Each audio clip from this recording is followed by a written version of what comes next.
Kim Chiu at Paulo Avellino dinalaw ang kaibigang si Angelica Panganiban. Isang masayang araw nga ang naganap nang magbahagi sina Kim at Paulo sa kanilang pagdalaw kay Angelica.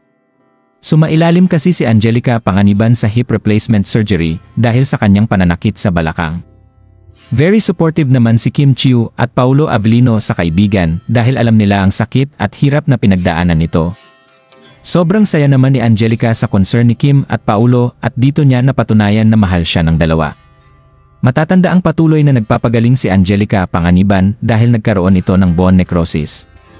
Ibinahagi kamakailan ni Angelica Panganiban na nakaranas siya ng matinding pananakit ng kanyang balakang mula pa noong ipinagbubuntis ang kanyang anak. Hanggang sa hindi na siya makalakad.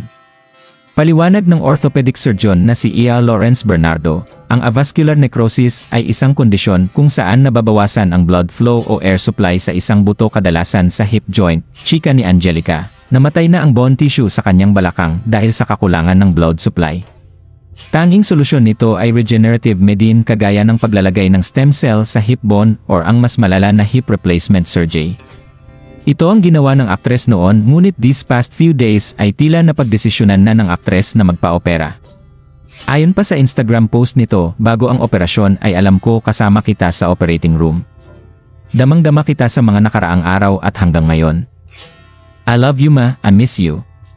Ngayon ay nagpapagaling na si Angelica at masaya siya na nandyan ang kanyang mga tunay na kaibigan na handang dumamay sa kanya. Masaya din siya na nandyan si Kim Chiu at Paulo Avellino para sa kanya. Lalong-lalo na kay Paulo na bago pa lamang nila nasama sa kanilang grupo, ngunit malaki na ang naitulong nila sa kanya. Anong masasabi niyo sa balitang ito? Comment down below. Maraming salamat sa panonood at huwag kalimutang mag-subscribe for more videos.